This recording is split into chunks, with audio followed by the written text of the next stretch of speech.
Welcome to Heart with Abagaba, where we celebrate the everyday moments of caregiving, connection, and growth. Today, we're talking about something every parent can relate to: sleep or the lack of it. My guest, Phyllis King, is a certified pediatric sleep consultant, a former teacher, and a mom of four who truly understands sleepless nights. With a master's in child development, she blends the science of sleep with practical parenting strategies and a sense of humor to help families find their calm again.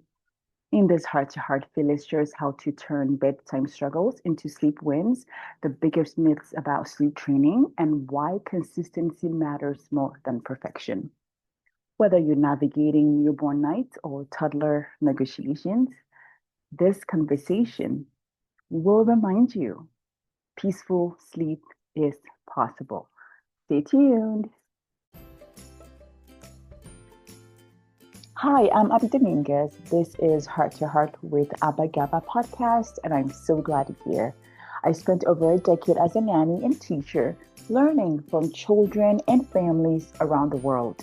Now I bring those lessons to you, heart to heart conversations with people from all walks of life, sharing stories of love, laughter, and resilience that remind us of the power of connection and community.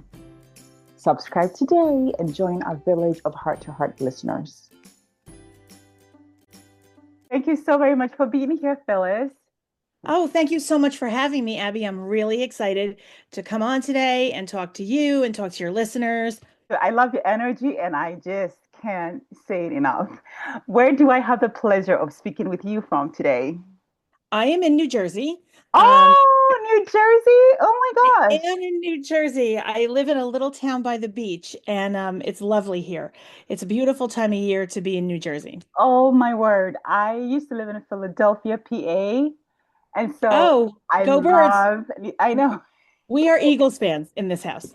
Awesome. I'm speaking to you from Mesa, Arizona. I'm even more excited to have you here today.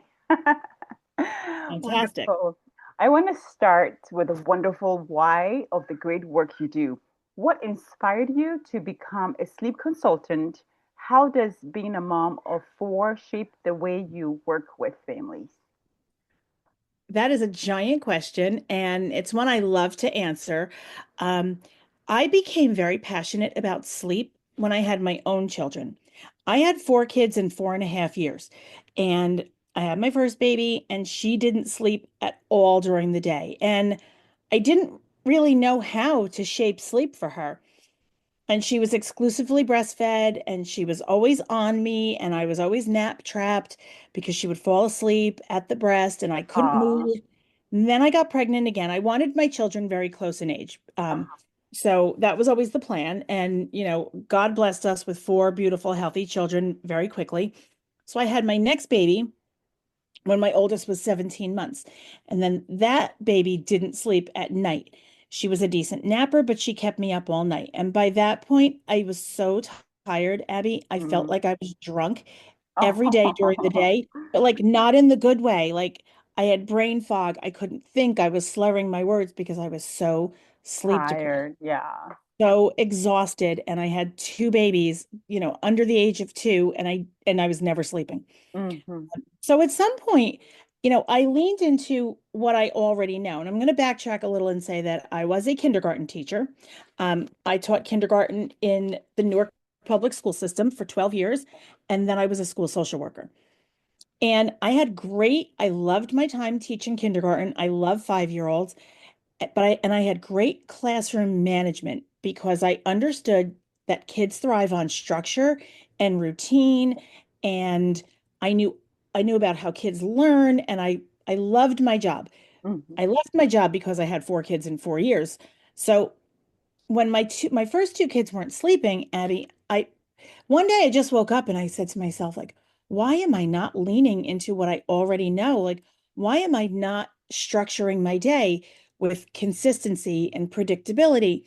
And Yeah. so I just started to change the way I approached my day. And I set up my day as if I were still teaching school. When Ah. when you're in school, like Yeah. there's the, morning meeting time, and there's, the time for math and reading, and, there's a structure to the day and Yes. everything flows. And when children know what's coming next, they feel in control of their environment, Oh, yes.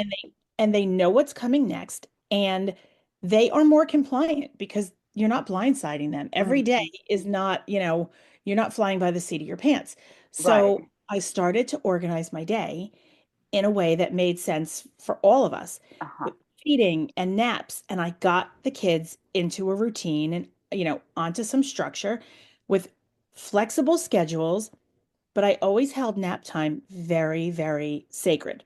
Because Nice. if those babies didn't nap during the day, they didn't sleep well at night. So I Oh, learned, that sleep begets sleep. And yes. if those babies don't get that daytime nap that they need, then the night goes sideways. And that's what I did. I leaned into what I already knew about how kids learn and how they thrive on consistency and routines and predictability. And that's what I did. And then sleep became my thing. And then I had another baby, like, I don't know, 5 minutes later.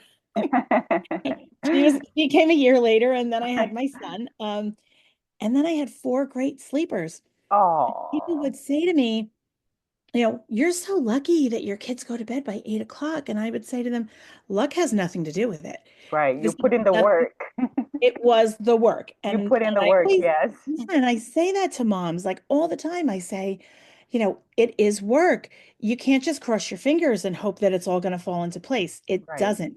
It But if you doesn't. put some thought into it, and you organize your day, Planning, and organize. you got to make sacrifices as a parent, you gotta, you can't just take your kids out all day and skip the naps because you want to be out all day because you don't want to be Right. home, and then think that they're going to sleep great at night. It just doesn't Yeah. work that way. Doesn't.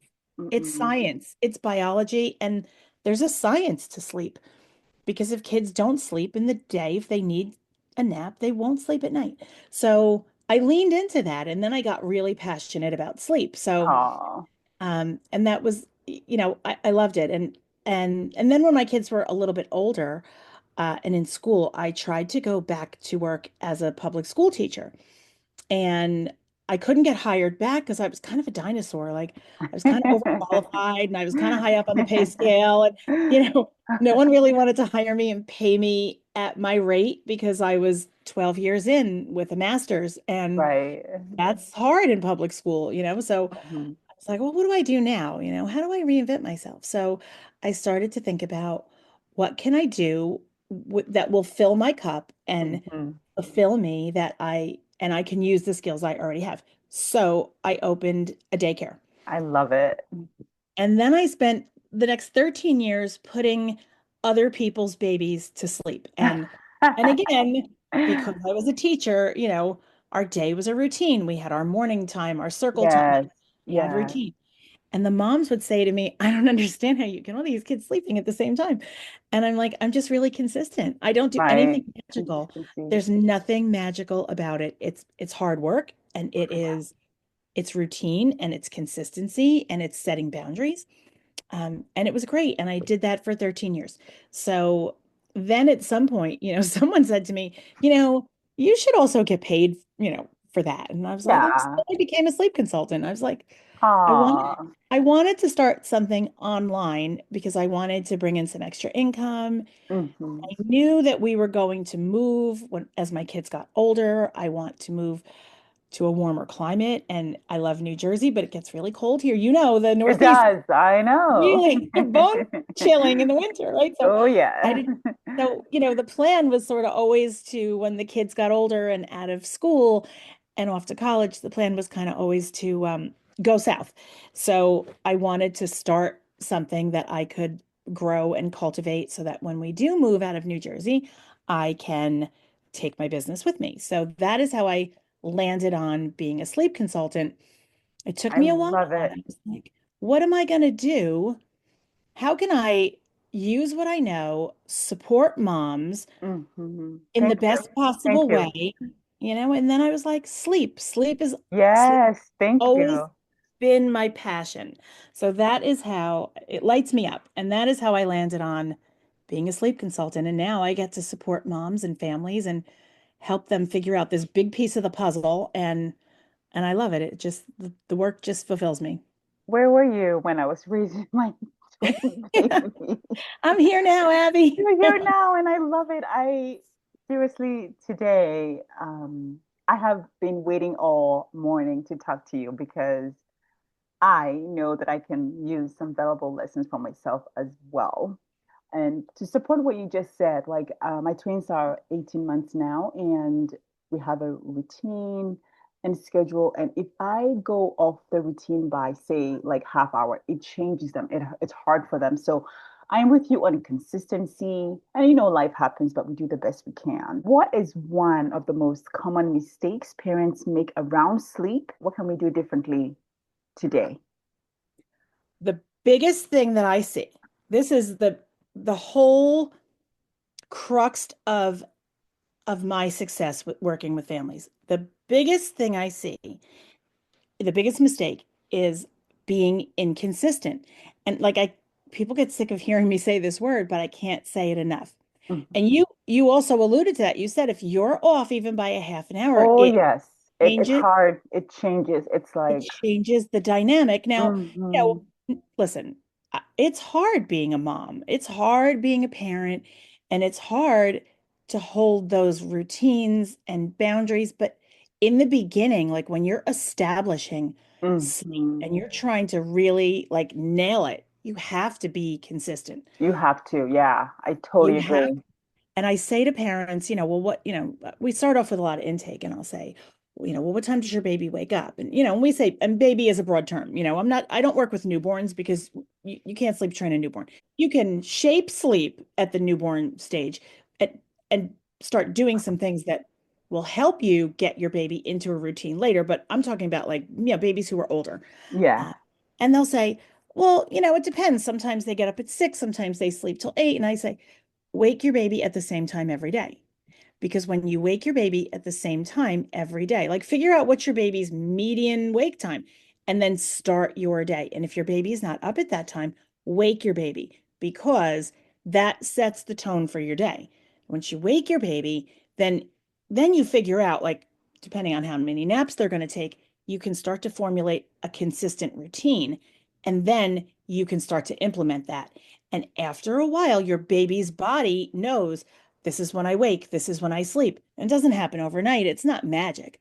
But if you implement the routines consistently and you stick to that and you're not flying by the seat of your pants every day, you say, well, today I tried nap at 11 and my baby didn't sleep. So tomorrow I'm going to try 12 o'clock. Like you can't do that. You have to be, Yes. and I hear that a lot. Most of the families I work with do not have a consistent routine. Routines Mhm. are all over the place, They, and so it's not surprising that these babies are confused and they don't know when it's time to sleep and when it's time to be up because yesterday doesn't look like today and mhm. tomorrow could be different. Yeah. So, the biggest mistake that I see is not being consistent, and you got to give it time. You have to give your Yeah. baby's body a chance to acclimate to this new, the way you're doing things. Yes. Uh, so that is, that's my biggest piece of advice. And that is something that a lot of my clients struggle with because, so many times they'll say to me, well, you know, is it okay if they just nap in the car tomorrow? Because, we have plans to go meet at the park with a friend. And is it okay if they just take their nap in the car on the way home? And I say, at some point, maybe yes, but now, no. When you are establishing and you're Yes. really trying to get that good sleep under control, no. Plan your park date for right after breakfast and be home by nap time or go after. But you really need to hold those sleep times sacred Yes. and when you're establishing routines. And then once your baby gets really good at it, I always say to parents, like, once you're solid and your baby knows what to expect and you're sleeping through the night and everybody's good, then you can follow what I call the 80-20 rule, which means like 80% of the time you're consistent. And those other 20, you can go to grandma's birthday party or you could take a car nap because it isn't going to derail your overall sleep. Hmm. But those are exceptions, not rules. Right. I like how you said sleep is sacred. No, I want to encourage moms out there that it might be hard, but to support what you said about consistency when you establish a sleep schedule, I had to do it. I there was a point where I had to like buckle down and like cut down on activities and just give them that sleep time. And it's so rewarding. And it Yes. became a time where they, by 9:30 or whenever our sleep schedule was, they begin yawning, it just became a natural thing where their body was used to. So I'm saying this to Right. support you, to encourage parents out there that it's so worth establishing initially. I did it. It wasn't easy, but it worked and it's rewarding. It does, right? And it is because when you see your child starting to like show signs and yawning and knowing like, okay, it's time for bed, like when you put the hard work in and you dedicate and you put the time in, then you see your reward and Oh it is yeah, it's it's worth it. it's so worth it. And right now, I want to address some controversy around sleep training. So I've heard of like the term "you never wake a sleeping baby." I don't know. I heard it out there. Um, Other parents told me, and I was like, oh. So, what are the biggest myths around sleep training, and how do you address the controversy around it? Well, there are a few. I mean, to circle back to your, your comment of people saying never wake a sleeping baby, that I'm going to say there are times when you need to wake a sleeping baby. Hmm. Like, for example, when you are trying to establish a consistent routine and get sleep really solid, Hmm. your baby's wake time shouldn't be 6 o'clock one day and maybe it's 8:15 tomorrow, but today they woke at 7. You want to wake your child at the same time every day because you want your child's body to start acclimating to that pattern To the of pattern, yeah. sleeping and waking. And they can't do that if sleep is all over the place. So that is one time that you should wake a sleeping baby. You should always wake a sleeping baby to feed at the newborn stage if your Hmm. baby is not gaining weight. Until your Uh-uh. healthcare provider gives you the okay to not wake them anymore, you you should be, making sure that your baby is getting enough to eat. So Right. sometimes newborns sleep very long stretches. And if Hmm. your baby is doing that, it is important to wake your baby to make sure that your baby gets enough feeding and calories Right. to gain back their birth weight. So that's another Right. time you Right. should wake a sleeping baby. I work with a few lactation consultants. This is not my area of expertise, but it is theirs. But I know that when they are working with moms with supply issues, they do sometimes recommend that you wake the baby to feed the Hmm. baby to establish and bring up the milk supply. So Right. that's another reason that you may need to wake a sleeping baby. And also, I also caution parents to sometimes you need to cap the nap at, depending on the age of the baby. Hmm. Sometimes you want to cap the nap at, let's say your toddler is taking a nap. Maybe you want to cap that nap at, say, 2 hours, because if you let that nap go longer and later, Hmm. your your kid might be really jacked up at bedtime Oh no. and not ready for bed. So unless you want to be chasing your 3-year-old around the house until 10 o'clock at night, fighting them to go to bed, you might want to cap the nap during the day. So there are definitely times to wake a sleeping baby. Yeah. Uh, I also recommend when I'm working with families of newborns that we do wake the baby to feed To feed. Yes. because Okay. to feed, even if there's not an issue, with gaining weight, because when I'm working with newborn families, we want to establish a routine of eat, play, sleep. So you want to get the baby's body used to waking up to eat and then Hmm. have some playtime to stimulate them and make them tired, give them time to eliminate what they ate and then Hmm. sleep. And it's important that, especially younger babies get enough calories during the Oh day yeah. Hmm. because that helps them go a longer stretch at night.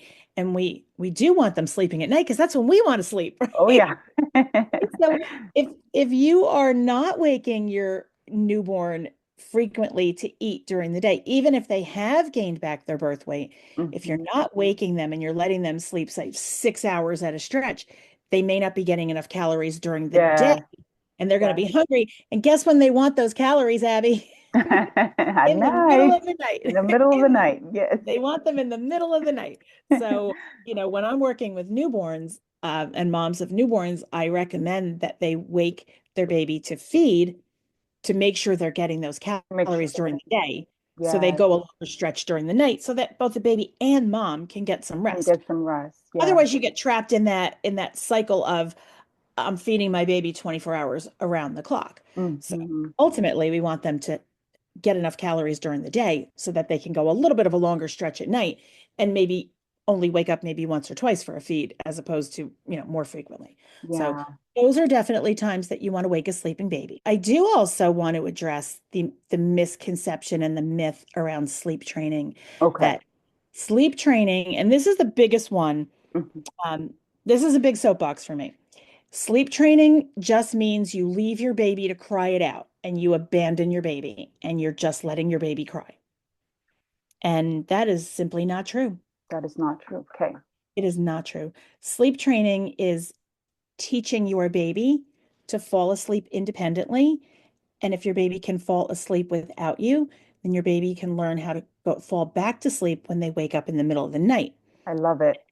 And everybody wakes in the middle of the night, like we do too, Abby. Like when you wake in the night, maybe you roll over or you fluff your pillow, Hmm. you take a quick sip of water and then you roll over and go back to sleep. Oh, yeah. Hmm. Babies also wake in the night. Every human wakes in the night. The difference is if we've taught our babies to go to sleep independently and go back to sleep independently, then they can do that without us. Yes. If we have not taught them that, and we have taught them that they need us to physically rock them or they need to be sucking a bottle to go back to sleep, it's not their fault, but all they have learned is that this is how I sleep. Right. So when they wake in the night, they're like, "Hey, where's mom to rock me? Hey, where's that bottle? This is Hmm. all I know. This is how I sleep." So, sleep training is not about leaving your baby and abandoning your baby and not taking care of your baby's needs. It's simply about teaching your baby a new skill. Oh, thank you And the so much. way You're welcome. Hmm. And the way we can do that is there's a lot of ways to do that. And there are very gradual, parent present ways to do that where you are beside your baby and taking care of your baby's needs during the entire process. And you're never leaving your baby to cry. And there is your grandma's sleep training, where they used to put the baby in the room and say, "All right, let him cry it out. See you tomorrow." Hmm. There's Hmm. also that, but that's not popular anymore. That's not, yeah. That has faded out. Most parents are not using that method anymore, but sleep training, does get a bad reputation because of its past history. Right. Right. You bring up a very good point, and I love how you said parent present. Yes. That word, parent present. I just love that.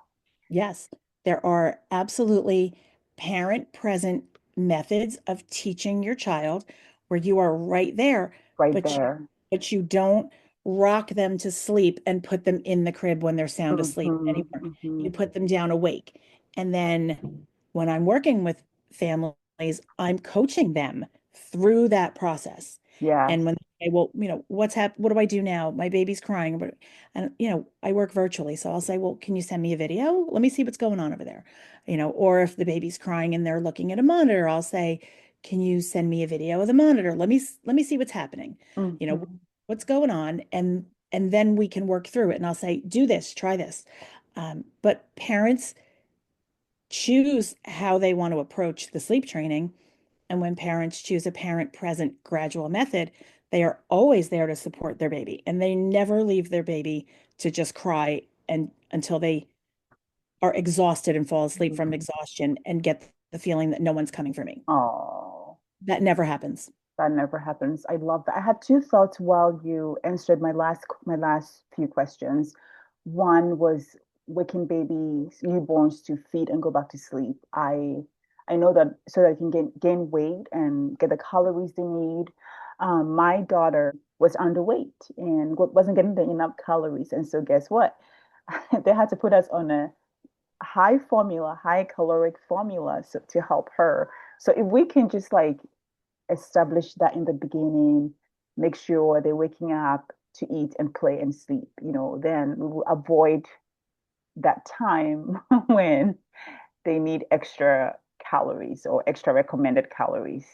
to gain the weight. That did resonate with me. I can't even express myself as I'm speaking. And then also, I love what you said about the parent present and how having to help babies sleep individually on their own. Um, I cannot even tell you what a blessing that was for me when gradually, after my babies turned one, I took the bottle away and give them something else to help them sleep at night, like a teddy bear or a blanket Yes. or a toy. So one was taken, but I gave them something. And then it was like a dream. Like I can shower. My babies are in bed with cloth books and teddy bear, and I can just quickly take a shower. It was amazing. Now, Yeah, it is. It's freeing when you know what to expect at nap time and bedtime, you can plan your needs. You can plan your mhm. self-care, a shower or cook dinner for later. Like you can plan what you're going to do during that nap time. Even if your self-care is, okay, these babies are going down, they're going to nap for 2 hours, and you need to catch a little nap. Oh You know, yeah, because because when sleep mhm. is predictable, you can take care of yourself. Oh, yes. I love that because how can we replenish so we can give back to our babies when they need us? Exactly. So we need to get the Exactly. self-care.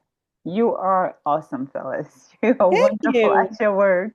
I You're so wanted sweet. to, it's true. I'm just loving this conversation. And I wanted to ask you, why is consistency so important in helping children sleep better?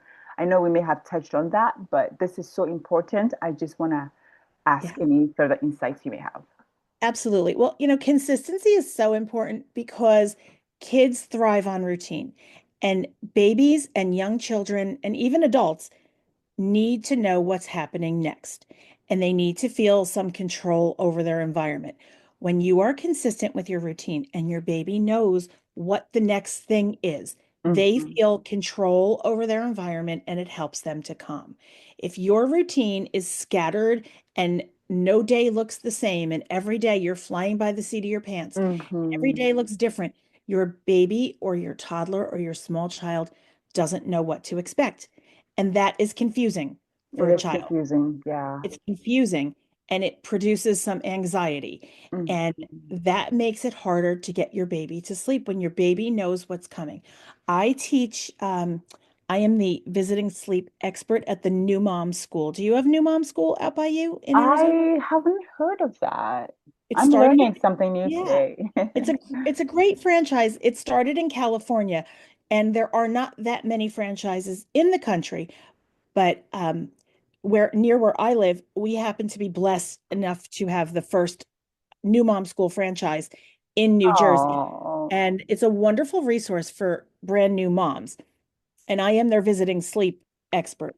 And so oh, I go in and I get to talk to new moms, a couple of times a month. And we have a talk about sleep and a Q&A.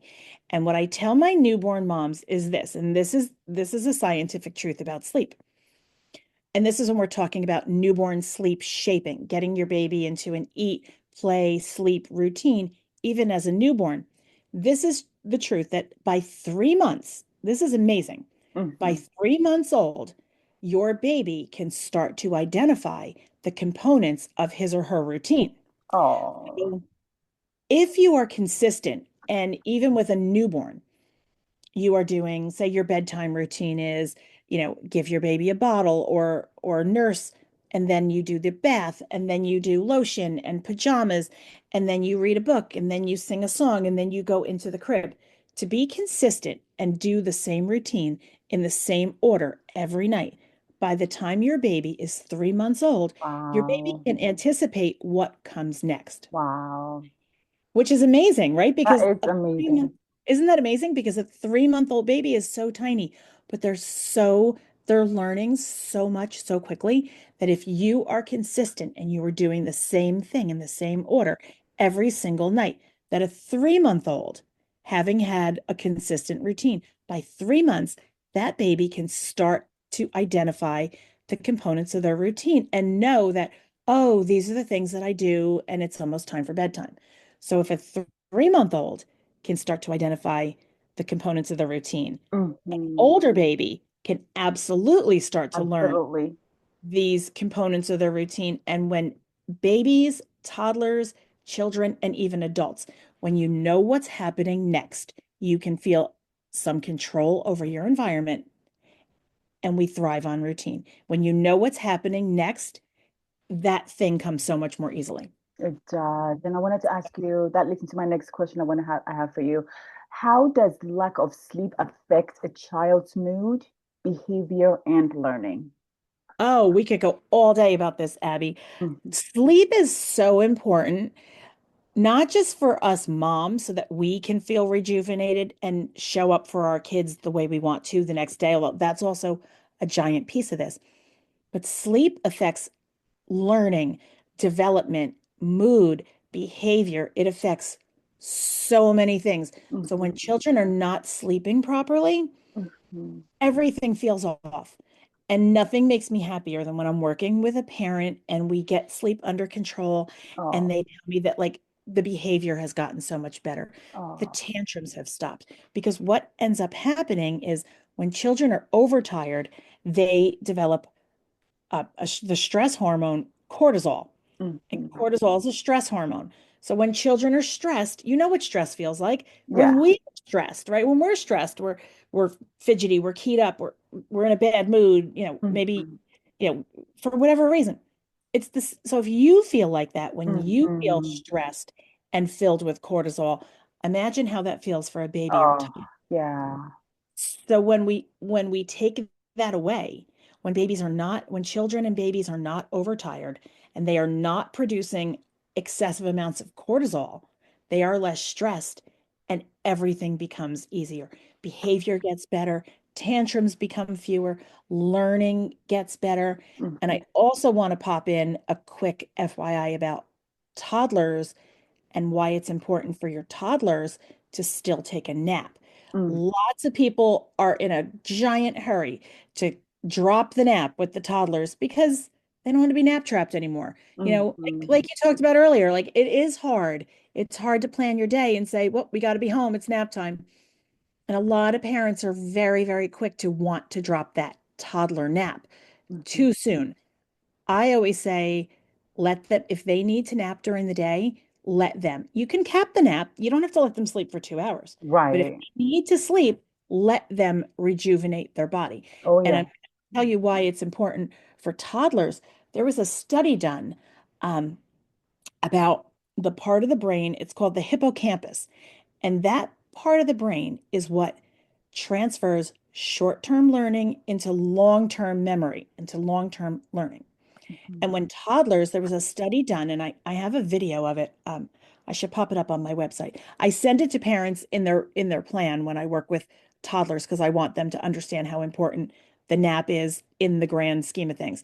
Yeah. Um, but there was a study done, and it's a video, and I link it for my clients, and it's fascinating because it shows how they did a study with toddlers who napped versus toddlers who didn't nap. And Mhm. the kids who napped, they showed them a series of pictures and words and vocabulary, and the kids who didn't nap could not recall that that information later. And then the Mhm. kids who napped were able to recall all of that information because it had transferred into their long-term memory.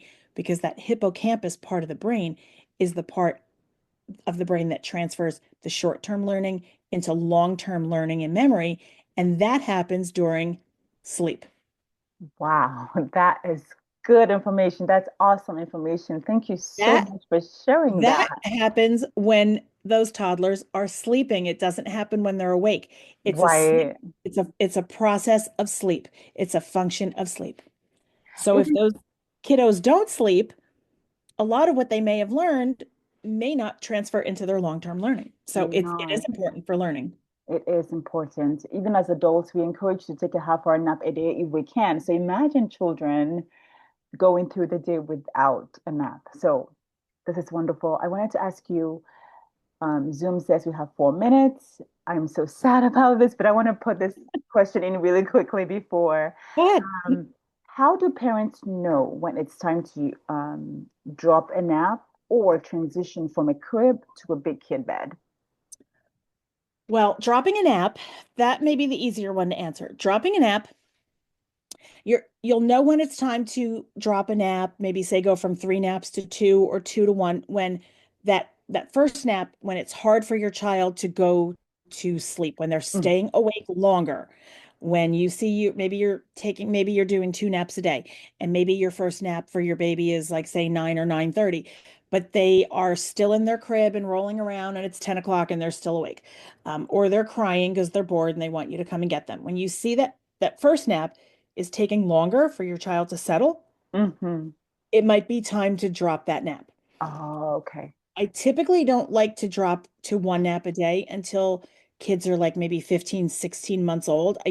A lot of daycares drop to 1 nap at 12 months. I don't love that. I think it, Oh, that's way early. yeah, it is, but a lot of daycares will do that because it's just a function of it just runs better for their schedule. Um, Oh. I don't feel that kids are ready for 1 nap until about 15, 16 months, but we do transition from like 3 naps to two and then 2 to 1. And you'll know it's time when it just becomes harder for your baby to go to sleep. Mm, Then it might be time to either uh, lengthen the wake windows, or mhm. it might be time to drop to 2 naps. And then the other question, this is a big one. When is it time to transition out of the crib? Abby, I am team crib till college.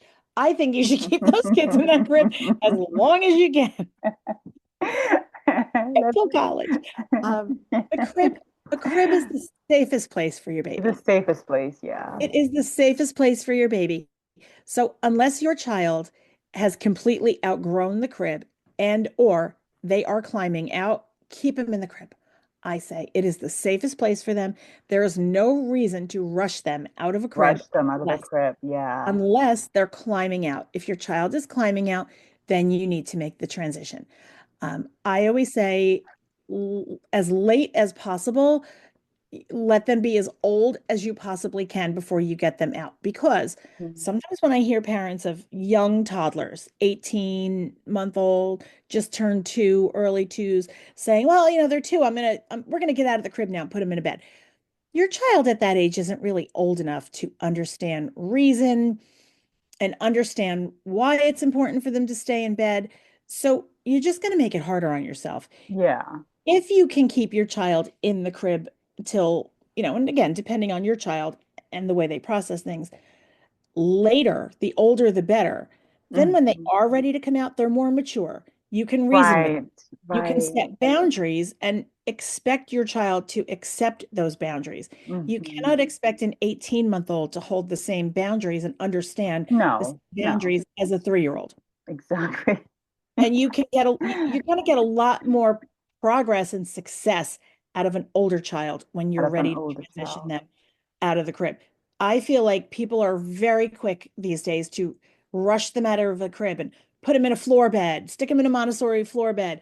But honestly, you're very young child. Do you really want your child being able to wander around, freely? Yeah, I feel like that's dangerous. that's Um, there, dangerous. there's a lot involved in transitioning out of the crib and into a bed. And sometimes, when I work with families who've already done the transition, I can't put that toothpaste back in the tube. So I've got to work with what I have. Um, I have a toddler, a young toddler who's already out of the crib. I'm like, I got to work with what I've got. At that point, I recommend removing everything that you possibly can from the room and essentially making that bedroom a giant crib Oh, for safety. for safety. That's for safety because a child can pull down a cord from a lamp. Oh yeah, Um, at the very least, you've got to baby-proof that room. You've got to, you know, secure that furniture to the walls so that your yep. child isn't climbing up and it doesn't fall on your child. Remove curtains. Well, Phyllis, thank you so much for visiting me today on Heart to Heart with Abagaba and for reminding us that better sleep isn't just about routines. It's about helping families feel rested, connected, and confident again. Yes. Thank you so much for having me, Abby. I loved our conversations today. I loved it as well, and have a beautiful day, and hopefully we'll connect again sometime. I would love that. Bye. Bye. And to my listeners, if tonight feels long, remember, you're doing better than you think. Every small step counts, and some rest will come. If you enjoyed this conversation, please share it with a tired parent who could use a little hope and a few extra Z's. Until next time, take heart and take care. Thank you for sharing this space with us on Heart to Heart with Abagaba. I hope this conversation inspired you to keep moving forward in hope and light. If this episode spoke to you, please share it with someone you love. Leave us a review and don't forget to subscribe so you never miss a moment of inspiration, connection, and joy. May your home be filled with peace, your heart with joy, and your spirit with the quiet strength of love. Until next time, take care of your heart, take care of each other, and keep celebrating the love that makes us family.